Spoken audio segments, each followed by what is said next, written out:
Welcome back to ज्ञान विहार YouTube channel. और मैं आपका केमिस्ट्री का टीचर फिर से आपका इस चैनल पर स्वागत करता हूं, अभिनंदन करता हूं। तो फिर से अपन केमिस्ट्री के पॉइंट पर डिस्कस करेंगे। और आज मैं एक ऐसा पॉइंट लेके आया हूं केमिस्ट्री का जो बच्चों को अक्सर सुनने में तो बड़ा आसान लगता है, लेकिन बच्चे इसमें बहुत ज़्यादा कंफ्यूज होते रहते हैं। तो इस पॉइंट को आज अपन बहुत डिटेल से समझेंगे और इस तरीके से मैं आपके सामने इसको प्रेजेंट करूंगा कि मेरे हिसाब से ये कंसेप्ट आपका 100% 100% आपका क्या हो जाएगा, अच्छा हो जाएगा। ठीक है, तो आज जो अपन पॉइंट लेके चलेंगे वो आपका रहेगा मोल। मोल ये क्या होता है? मोल सुनने में बड़ा आसान लगता है, लेकिन बहुत ज़्यादा इसमें बच्चे क्या होते हैं, कंफ्यूज होते हैं। इस कंफ्यूज को आज अपन क्या करेंगे, दूर करेंगे। तो देखो क्या होता है मोल। पहली चीज़ तो अपन इसके बारे में बेसिक चीज़ जानते हैं कि जो मोल होता है वो पदार्थ की क्या होती है, पदार्थ की मात्रा की इकाई होती है। पदार्थ की मात्रा की क्या होती है, इकाई होती है। पदार्थ की मात्रा की इकाई ये अपन जानते हैं, ये बहुत बेसिक सी चीज़ होती है कि अपन जानते हैं कि जब SI मात्रक अपन पढ़ते हैं, SI जो मात्रक यूनिट होती है उनको जब अपन पढ़ते हैं तो आपको एक मात्रक मोल भी मिलता है। क्या मिलता है? मोल। तो अपन ये चीज़ समझते रहते हैं कि पदार्थ की मात्रा की जो इकाई होती है वो क्या होती है, मोल होती है। लेकिन वास्तव में इस चीज़ का अर्थ क्या होता है, इसको अपन यहाँ पर आज समझेंगे। तो देखो क्या होती है मोल, ये बात मैंने आपको बताई कि बेसिक चीज़ होती है। अब आपको मैं बता रहा हूँ कि जो मोल होता है वो एक प्रकार का क्या होता है, नंबर होता है। एक प्रकार का क्या होता है, नंबर, या एक प्रकार की क्या होती है, संख्या होती है। कैसी संख्या होती है इसको अपन समझते हैं।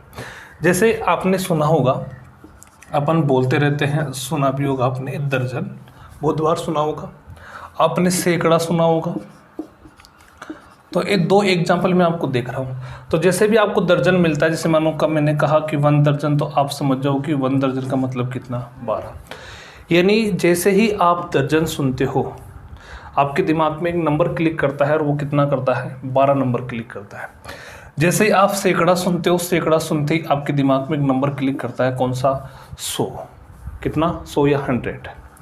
इसी प्रकार से मैं कह रहा हूँ कि जिस प्रकार से दर्जन का मतलब 12 होता है, जिस प्रकार सैकड़ा का मतलब 100 होता है, उसी प्रकार से जो मोल होता है, उस मोल का जो मतलब होता है, उस मोल का मतलब होता है 6.022 × 10⁻23। ये नंबर होता है। यानी मोल, 1 मोल सुनते ही आपके दिमाग में ये नंबर क्लिक करना चाहिए। कितना नंबर, 6.022 × 10⁻23। ये नंबर आपके दिमाग में क्या करना चाहिए, क्लिक करना चाहिए। एक मोल का मतलब एक नंबर होता है, और वो नंबर कौन सा होता है, ये नंबर होता है। ये बात मैंने आपको बताई। इस नंबर को अपन क्या करते हैं, एक सिंबल से दर्शाते हैं, Na। और इसी नंबर को आवोगाद्रो नंबर भी कहा जाता है। क्या कहा जाता है, आवोगाद्रो नंबर भी इसको कहा जाता है। आवोगाद्रो संख्या इसको कहा जाता है। ये दो चीज़ आपको और ध्यान रखना है। इसका जो सिंबल होता है वो क्या होता है, Na होता है, ठीक है। और इसको क्या कहा जाता है, आवोगाद्रो नंबर भी कहा जाता है।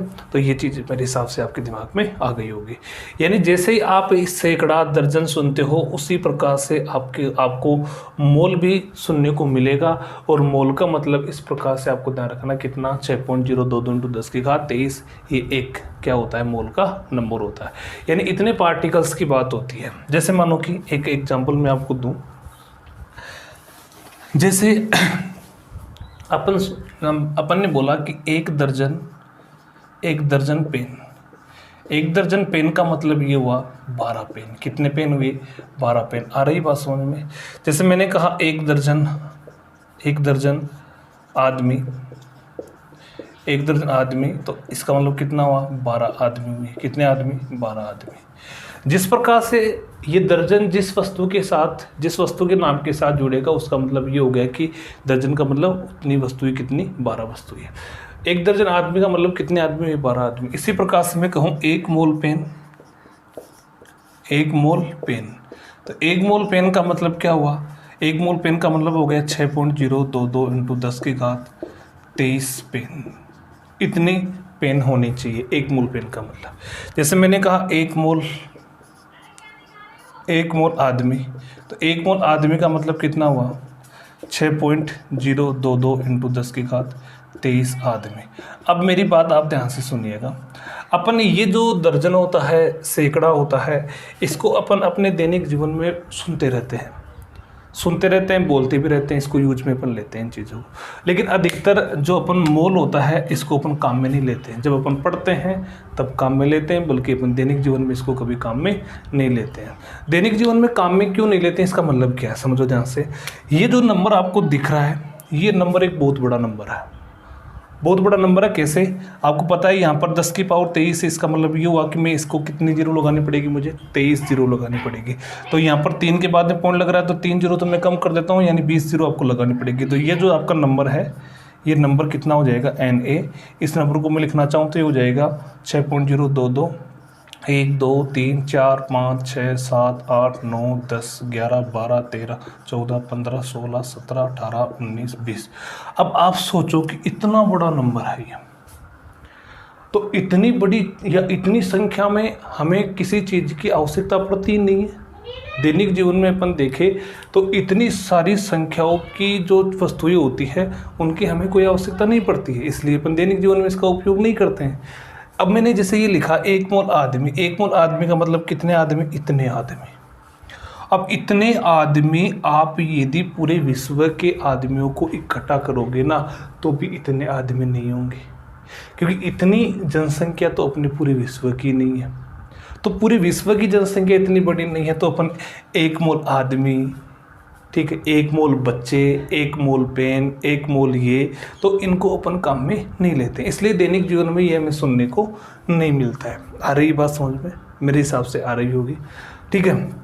तो ये इतना बड़ा नंबर होता है, इस कारण से इसको अपन दैनिक जीवन में काम में नहीं लेते हैं। लेकिन आपके दिमाग में ये चीज़ छप जानी चाहिए मेरे हिसाब से कि जिस प्रकार से दर्जन का मतलब 12 होता है, उसी प्रकार से जो मोल होता है उसका मतलब 6.022 इंटू 10 की घात। तो इसको बार बार आप बोलो, बार बार सुनो, तब जाके नंबर आपको दिमाग में अच्छी तरीके से सेट हो जाएगा। आ गई बात समझ में। अब बात करते हैं अपन, जैसे 1 मोल आदमी का मतलब ये हुआ, तो एक चीज़ मैं और लिखूं, एक चीज़ मैं लिख दूं कि 1 मोल परमाणु, 1 मोल परमाणु, तो 1 मोल परमाणु का मतलब कितना हुआ 6.022 इंटू 10 की घात 23 परमाणु। इतने परमाणु की बात यहाँ पर हो रही है। तो जब भी आपको मोल सुनने को मिले, जब भी आपको मोल सुनने को मिले, तो मोल सुनते ही आप इस नंबर पर पहुंच जाया करो। ये नंबर आपके दिमाग में क्लिक कर जाना चाहिए, ठीक है।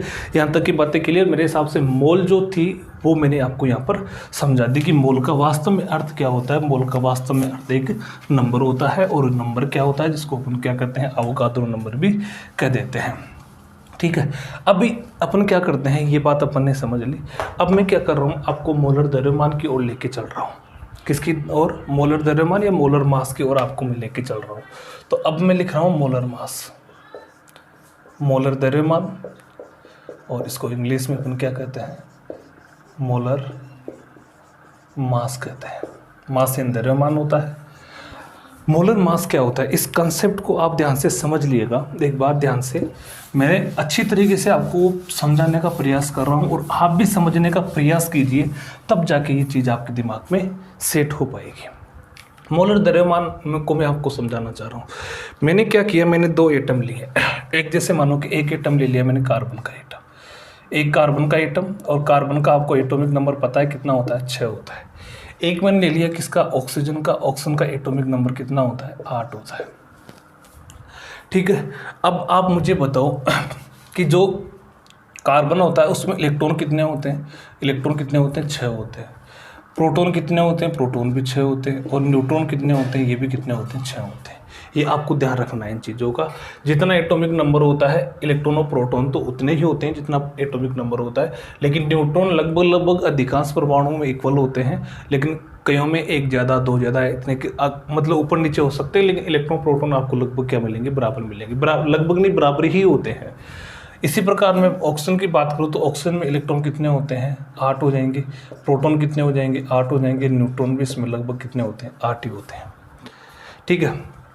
अब आप समझो इसको, एक चीज़ मैं यहाँ पर नोट कर देता हूँ, पहले लिख देता हूँ यहाँ पर मैं लिख देता हूँ। आपको एक चीज़ ध्यान रखनी, आपको ये ध्यान रखना है कि इलेक्ट्रॉन का जो मास होता है mass of electron, mass of electron, electron का मास कितना होता है ये आपको याद होना चाहिए, 9.1 इंटू 10⁻⁻31 kg होता है। या इसको ग्राम में लिखना चाहिए तो ग्राम में हो जाएगा 9.1 इंटू 10⁻- कितना हो जाएगा 28 ग्राम हो जाएगा। ये ग्राम में लिख रहा हूँ क्योंकि इसको केजी को जब आप ग्राम में चेंज करोगे तो आपको 1000 से क्या करना पड़ेगा, मल्टीप्लाई करना पड़ेगा, और 1000 से जब आप मल्टीप्लाई करोगे तो कितना हो जाएगा, ये पावर 28 हो जाएगी। उसके बाद में अपन देखें तो मास ऑफ किसका, प्रोटॉन का, प्रोटॉन। तो प्रोटॉन का मास होता है 1.672 इंटू 10⁻, कितना होता है -27 kg होता है। ये ग्राम केजी किलोग्राम में है, और इसको यदि मैं ग्राम में लिखना चाहूँ तो ये हो जाएगा 1.672 इंटू 10⁻, कितना हो जाएगा 24 ग्राम हो जाएगा। ये ग्राम में चल रहा है। इसी प्रकार से मास ऑफ किसका, न्यूट्रॉन का, किसका, न्यूट्रॉन, मास ऑफ न्यूट्रॉन का हो जाएगा 1.674 इंटू 10⁻, कितना हो जाएगा 27 kg हो जाएगा। यानी आपको ये चीज़ ध्यान रखनी है कि जो न्यूट्रॉन होता है वो प्रोटॉन से क्या होता है, भारी होता है। प्रोटॉन से क्या होता है, भारी होता है। कौन, न्यूट्रॉन। तो ये आपको ध्यान रखना है, ये ग्राम में लिख दिया मैंने। तो ऊपर मैंने केजी में लिखा है और नीचे किस में लिखा है, ग्राम में। तो हमें ग्राम वाला जो द्रव्यमान होता है, मास होता है, उसको हमें क्या करना है, यहाँ पर काम में लेना है। एक चीज़ और ध्यान रखना, जो इलेक्ट्रॉन का जो द्रव्यमान होता है वो न्यूट्रॉन और प्रोटॉन इन दोनों के द्रव्यमानों से काफ़ी छोटा होता है। न्यूट्रॉन के द्रव्यमान से काफ़ी छोटा होता है। नहीं, अपन ये कह सकते हैं कि जो इलेक्ट्रॉन का द्रव्यमान होता है वो 1837 गुना क्या होता है, कम होता है। 1837 गुना क्या, 1/1837 गुना क्या होता है, कम होता है। इसलिए आपको इलेक्ट्रॉन का द्रव्यमान कभी भी कंसिडर नहीं करना है। यानी इलेक्ट्रॉन के द्रव्यमान को कभी अपन काम में नहीं लेते हैं। जब अपन किसी परमाणु का परमाणु भार निकालते हैं या मोलर मास निकालते हैं तो उसमें आपको जो इलेक्ट्रॉन का भार होता है उसको काउंट में नहीं करना है। तो आपको एक तो प्रोटॉन का देखना है और एक किसका देखना है, न्यूट्रॉन का। इलेक्ट्रॉन का क्यों नहीं करते, क्योंकि इनकी तुलना में ये बहुत कम है, इसलिए इसको अपन यहाँ पर क्या कर लेते हैं, नगण्य मान लेते हैं, इसको काउंट नहीं करते हैं। आगे बात समझ में। अब देखो ये मैंने लिख दिया यहाँ पर। अब मुझे क्या करना है, कार्बन के एक एटम का क्या निकालना है, मुझे मास निकालना है। तो देखो मास ऑफ कार्बन एटम, एक एटम की बात कर रहा हूँ मैं यहाँ पर। मास ऑफ एक एटम यानी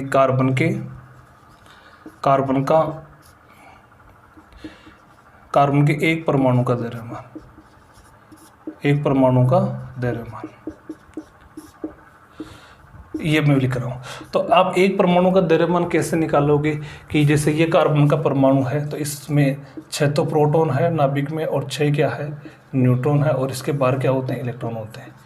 तो हमें तो इनका निकालना है, सिर्फ न्यूट्रॉन का और किसका निकालना, प्रोटॉन का निकालना है। तो मैं क्या करूँगा, 6 इलेक्ट्रॉन का द्रव्यमान, 6 प्रोटॉन का द्रव्यमान और 6 किसका, न्यूट्रॉन का द्रव्यमान, इनको मैं क्या करूँगा यहाँ पर जोड़ूंगा। तो मुझे क्या मिल जाएगा, जो कार्बन का एटम है उस कार्बन के एटम का क्या मिल जाएगा, मास मिल जाएगा। क्या मिल जाएगा, मास। तो देखो क्या करूँगा मैं यहाँ पर, 6 इंटू प्रोटॉन का द्रव्यमान कितना है, एक प्रोटॉन का द्रव्यमान ये लिख रखा मैंने, तो कितना हो जाएगा 1.672 इंटू कितना हो जाएगा 10⁻⁻24 हो जाएगा। इसी प्रकार आगे प्लस फिर हो जाएगा 6 और न्यूट्रॉन का ये रहा। तो इसको मैं लगभग ये मान के चलो कि इस नंबर को मैं इसको यहाँ तक ले लेता हूँ, 1.67 तक ले लेता हूँ, इंटू 10⁻, कितना हो जाएगा -24 हो जाएगा। अब देखो इसको मैं जोड़ूँ तो ये 6 और 6, इनमें से या तो आप 6 को कॉमन ले लो या किसी को भी कॉमन ले लो। मैं इस नंबर को कॉमन ले लेता हूँ, तो 1.67 इंटू 10⁻⁻27, इसको मैंने कॉमन ले लिया। इसको कॉमन लिया तो यहाँ पर 6 + 6 बच गया, तो ये कितना हो जाएगा 12 इंटू 1.67 इंटू 10⁻, कितना हो जाएगा यहाँ पर 24 है भाई, -24 हो गया। यानी ये नंबर आपके पास यहाँ पर क्या आ रहा है, इसके 12 के क्या आ रहा है, मल्टीपल आ रहा है। अब यहाँ पर अपन बात करें तो यहाँ पर मैं ऑक्सीजन का निकाल रहा हूँ। आपको मैं समझाना चाह रहा हूँ कि मैं क्या निकाल रहा हूँ और इससे क्या चीज़ आएगी, मोलर मास तक हमें पहुँचना है। तो मोलर मास को मैं समझने के लिए पहले इन चीज़ों से गुजरना पड़ेगा ताकि हर कंसेप्ट आपका क्या हो सके, तैयार हो सके। अब मैं क्या कर रहा हूँ, ऑक्सीजन का परमाणु द्रव्यमान, ऑक्सीजन का परमाणु द्रव्यमान तो इसमें आपको क्या क्या करना पड़ेगा, इसमें आपको 8 तो प्रोटॉन लेने पड़ेंगे और 8 क्या लेने पड़ेंगे, आपको न्यूट्रॉन लेने पड़ेंगे। इनका द्रव्यमान हमें क्या करना है, जोड़ना है। तो देखो 8 का वही नंबर, तो मैं 8 यहाँ पर दोनों को जोड़ के लिख देता हूँ 16 और इंटू क्या हो जाएगा 1.67 इंटू 10 की पावर कितना हो जाएगा 24 हो जाएगा। यानी इसमें भी आपको ये नंबर दिख रहा है। इसी प्रकार से यदि आप और का भी निकालना चाहो, और का भी आप किसी का निकालना चाहोगे तो आपको ये नंबर मिलने वाला है, ये आपको नंबर मिलने वाला है। तो आपको क्या करना पड़ेगा, आपको इस नंबर से हमेशा ही आपको क्या करना पड़ेगा, इलेक्ट्रॉन प्रोटॉनों की संख्या को क्या करना पड़ेगा, गुणा करना पड़ेगा, मल्टीपल करना पड़ेगा। तो मैं इस नंबर को क्या करता हूँ, इस नंबर को एक यहाँ पर मैं यूनिट बना देता हूँ, इस नंबर को क्या बना देता हूँ, एक यूनिट। और इस यूनिट को मैं क्या लिख रहा हूँ, इसको मैं लिख रहा हूँ AMU। क्या लिख रहा हूँ, AMU। यानी इस नंबर को मैं एक AMU मान लेता हूँ और इसका जो एक कार्बन का जो एक परमाणु है उसका जो परमाणु द्रव्यमान होगा वो कितना हो जाएगा, AMU हो जाएगा। कितना हो जाएगा, AMU। इसको मैं AMU मान रहा हूँ तो ये कितना हो जाएगा, 16 AMU हो जाएगा। और आपको ये चीज़ ध्यान रखनी है कि जो AMU होता है इसका अर्थ क्या होता है। AMU एक नंबर होता है, AMU एक AMU बराबर कितना होता है 1.67 इंटू 10 की पावर कितना होता है 24 होता है। ये ग्राम में आपको ध्यान रखना है, किस में, ग्राम में। ये होता है एक AMU बराबर। AMU का फुल फॉर्म क्या होता है, इसका फुल फॉर्म होता है atomic mass unit. Atomic mass unit होता है, एटॉमिक मास यूनिट होता है। ये भी आपको ध्यान रखना है। तो मेरे हिसाब से बात आपके समझ में आ गई होगी कि एक परमाणु का यदि आपको द्रव्यमान निकालना हो तो आपको उसमें एक नंबर की आवश्यकता पड़ेगी। इस नंबर को अपन क्या मानते हैं, AMU मानते हैं, जिसको अपन शॉर्ट में क्या कहते हैं, AMU को क्या कहते हैं, एटॉमिक मास यूनिट कहते हैं। तो ऑक्सीजन के एक परमाणु का द्रव्यमान कितना आ गया, 16 AMU आ गया। तो कार्बन के एक परमाणु का द्रव्यमान कितना आया, एक परमाणु का द्रव्यमान आ गया कितना, 12 AMU।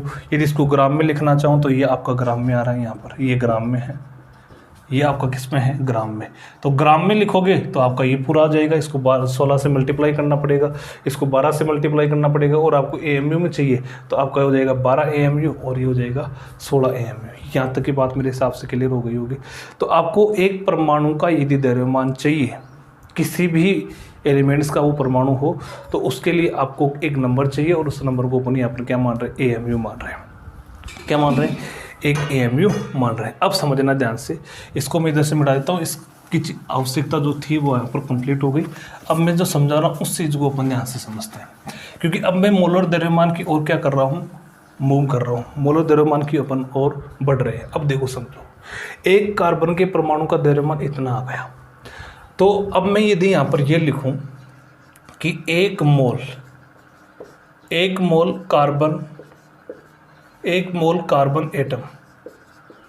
का द्रव्यमान, एक मोल कार्बन एटम का द्रव्यमान, तो आप कैसे बताओगे, एक कार्बन परमाणु का द्रव्यमान तो कितना आ गया 12 AMU। तो एक मोल कार्बन एटम का द्रव्यमान कितना हो जाएगा।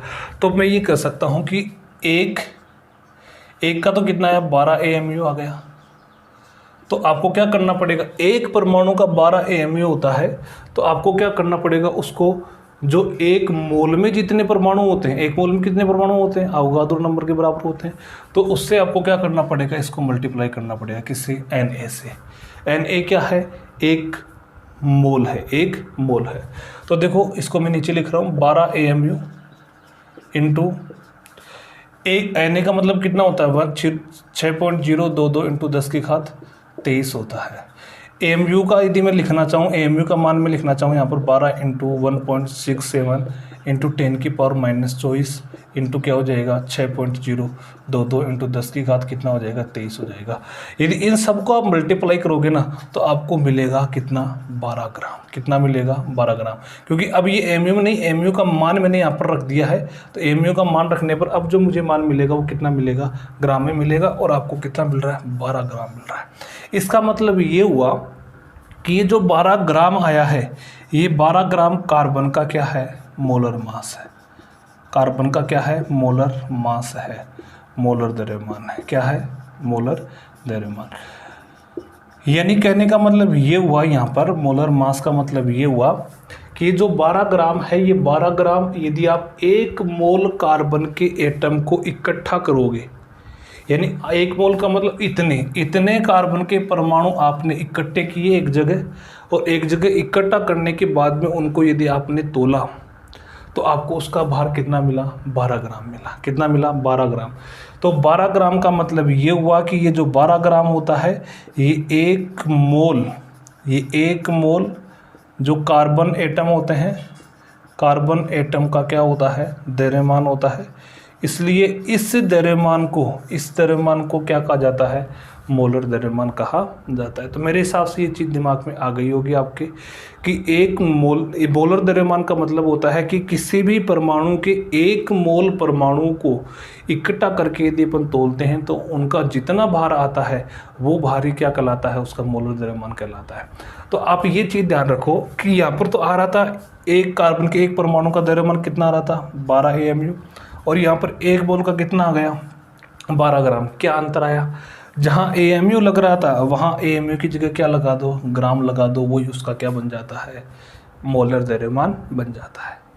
इसी प्रकार जैसे ऑक्सीजन का अपन उदाहरण ले रहे थे, तो ऑक्सीजन में अपन देखा कि ऑक्सीजन का परमाणु भार कितना था? ऑक्सीजन का परमाणु भार आप बता रहे थे कितना आया था?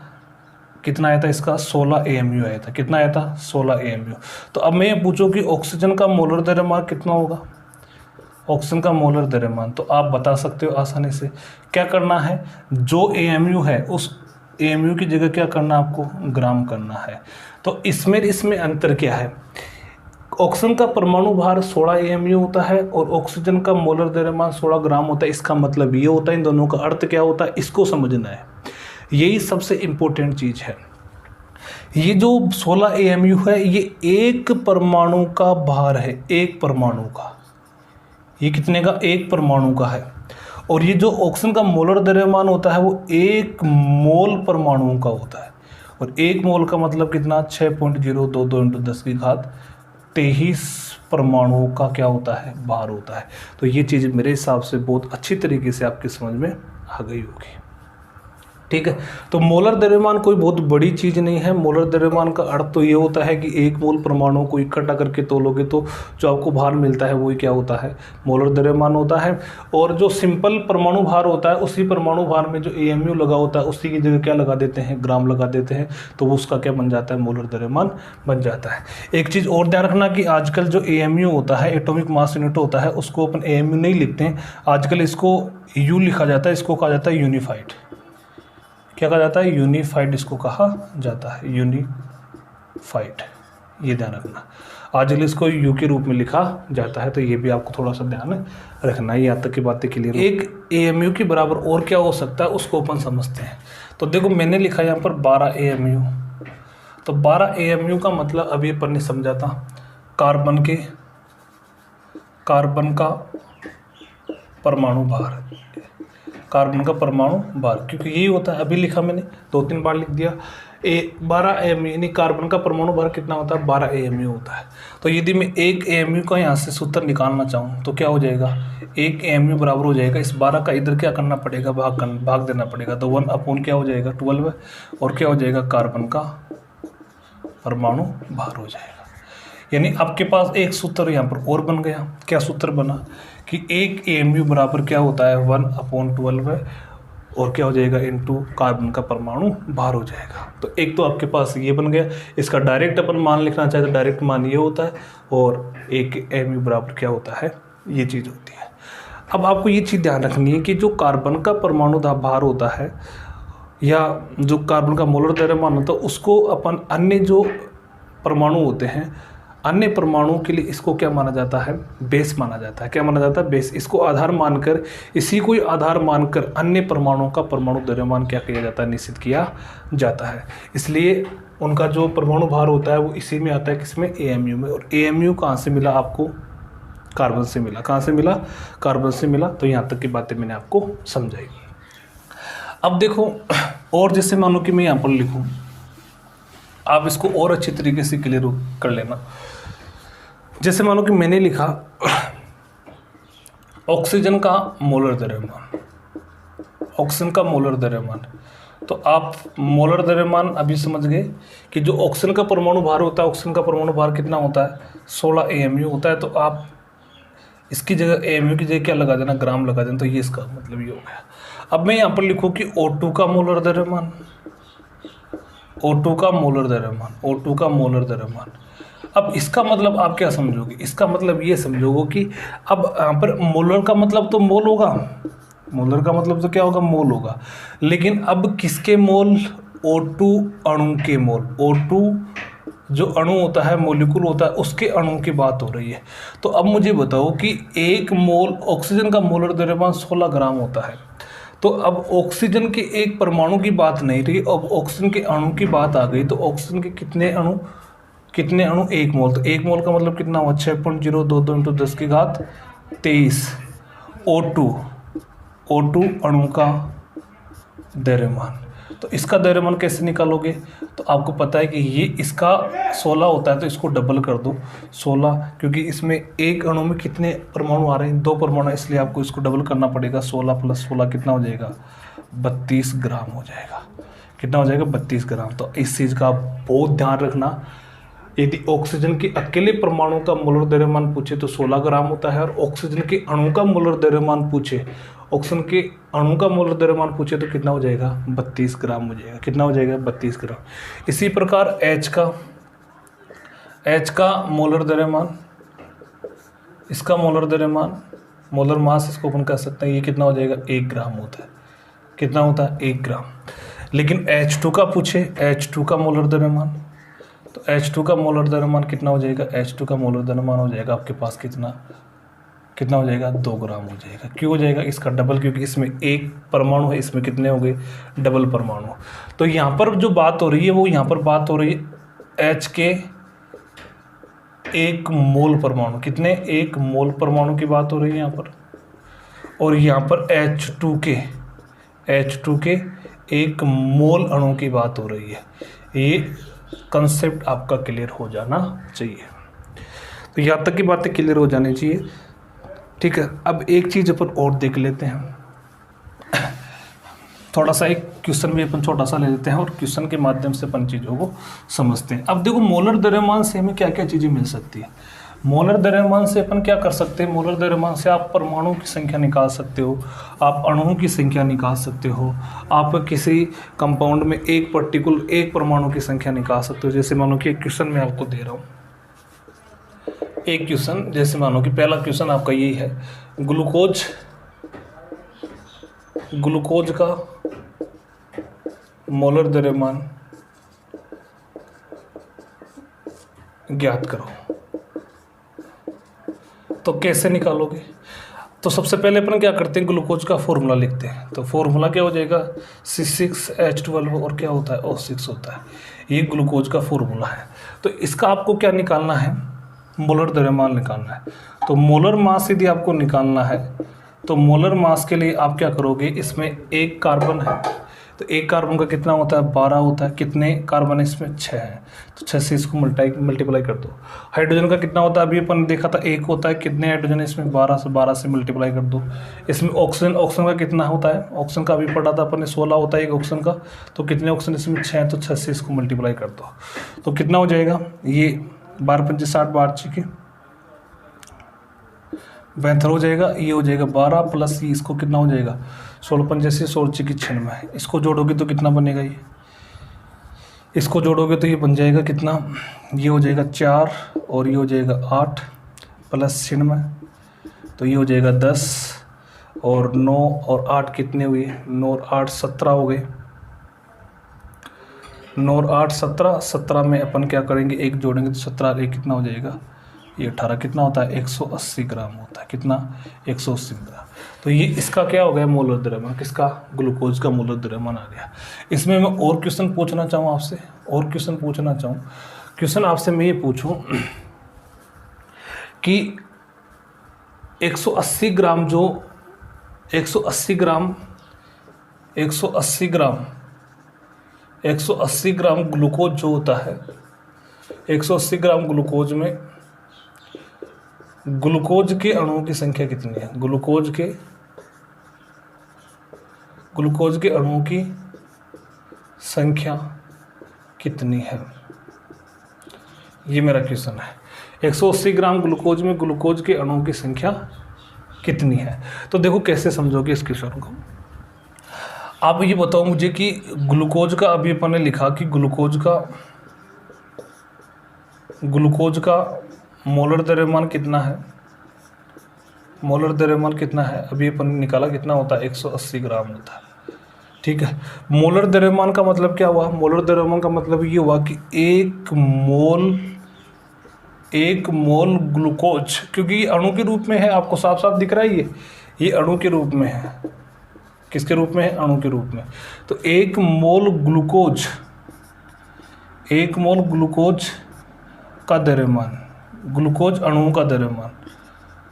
अणुओं का द्रव्यमान कितना है, 180 ग्राम है। ये बात समझ में आ रही है, क्योंकि मोलर जहाँ आ गया वहाँ पर आप समझ जाना एक मोल, और एक मोल जहाँ आ गया तो एक मोल का मतलब कितना होता है, 6.022 × 10⁻23 ग्लूकोज अणुओं का द्रव्यमान कितना हो जाएगा, ये 180 ग्राम हो जाएगा। कितना हो जाएगा, 180 ग्राम हो जाएगा। तो 180 ग्राम में कितने ग्लूकोज के अणु आ गए, इतने आ गए, कितने, 6.022 × 10⁻³ कितना आ गया, 23 आ गया। तो मेरे हिसाब से ये कंसेप्ट आपके दिमाग में छप गया होगा। ग्लूकोज का मोलर द्रव्यमान 180 ग्राम होता है, इसका मतलब ये हुआ कि एक मोल ग्लूकोज अणुओं का द्रव्यमान कितना, 180 ग्राम। एक मोल का मतलब कितना हुआ, 6.022 × 10⁻23 ग्लूकोज अणुओं का द्रव्यमान कितना हो गया, 180 ग्राम। तो 180 ग्राम ग्लूकोज में कितने होते हैं, 6.022 × 10⁻23 क्या होते हैं, ग्लूकोज के अणु होते हैं। आ रही बात समझ में। अब मैं इसी को थोड़ा सा इस तरीके से समझाऊं। अब आपको ये चीज़ समझ में आ गई होगी मेरे हिसाब से कि मोल क्या होता है, मोलर द्रव्यमान क्या होता है, एक मोल का मतलब क्या होता है, ये चीज़ समझ में आ गई होगी। अब आपको यदि डायरेक्ट कभी मोल निकालना हो, आपको क्या निकालना हो, डायरेक्ट कभी मोल निकालना हो, तो मोल कैसे निकालोगे। तो मोल निकालने का यहाँ पर मैं आपको सीधा सा फॉर्मूला बता रहा हूँ।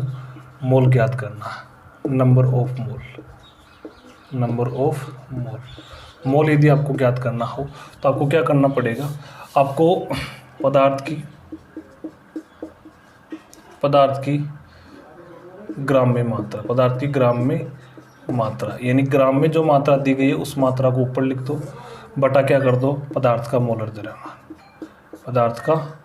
द्रव्यमान। तो मोलर द्रव्यमान का यदि आप भाग दे दोगे दी गई पदार्थ की ग्राम में मात्रा, तो इससे आपको क्या निकल जाएगा, मोल आपको मिल जाएगा। क्या मिल जाएगा, मोल। पदार्थ की ग्राम में मात्रा, पदार्थ का मोलर द्रव्यमान। जैसे मैं यहाँ पर क्वेश्चन लिखूं, क्वेश्चन में लिख रहा हूँ यहाँ पर क्या, जैसे मैंने लिखा 88 ग्राम CO2 में कितने मोल है, 88 ग्राम CO2 में कितने मोल है, मोल आपको निकालना है। तो सबसे पहले तो आपको क्या करना पड़ेगा, CO2 का मोलर द्रव्यमान आपको निकालना है। तो CO2 का मोलर द्रव्यमान का मोलर मास, तो कैसे निकालोगे मोलर मास। मोलर मास के लिए वही चीज़, आपको एक कार्बन दिख रहा है तो कार्बन का कितना होता है, 12 होता है, प्लस ऑक्सीजन का कितना होता है, 16 होता है। तो कितने ऑक्सीजन दिख रहे हैं इसमें, 2। तो क्या हो जाएगा, 12 प्लस कितना हो जाएगा, 16 × 32, कितना हो जाएगा, ये हो जाएगा 44 ग्राम। यानी CO2 का मोलर द्रव्यमान कितना आ गया, 44 ग्राम आ गया। आपको निकालनी क्या है, मोल निकालनी है। तो मोल निकालनी है तो अपन क्या करेंगे, पदार्थ की ग्राम में मात्रा कितनी दे रखी है आपको, ग्राम में मात्रा आपको दे रखी है 88 ग्राम, बटा आपको क्या करना है, मोलर द्रव्यमान तो किसका, CO2 का मोलर द्रव्यमान कितना है, 44 का इसमें भाग दे देंगे तो कितना आ जाएगा, ये आ जाएगा आपको कितना, 2 हो जाएगा। तो आपको पता चल गया कि इसमें कितने मोल है, 2 मोल है। तो 88 ग्राम CO2 में कितने मोल होंगे, 2 मोल होंगे। तो आज मैं इस सेशन को यहीं कंप्लीट कर रहा हूँ। मेरे हिसाब से ये जो मोल वाला कंसेप्ट था जो आपके दिमाग में अच्छी तरीके से सेट हो गया होगा। मोल का ही एक वीडियो में और बनाऊंगा जिसमें मोल से संबंधित जो क्वेश्चन होते हैं उनको मैं लेके आऊँगा उससे लेक्चर में। तो आप इसी लेक्चर को यदि समझ में नहीं आ रहा तो दोबारा देखिएगा और अच्छी तरीके से इस कंसेप्ट को आप तैयार कीजिए। और मैं आशा करता हूं कि मेरे हिसाब से समझ में आ गया होगा। चैनल को ज़्यादा शेयर कीजिए, सब्सक्राइब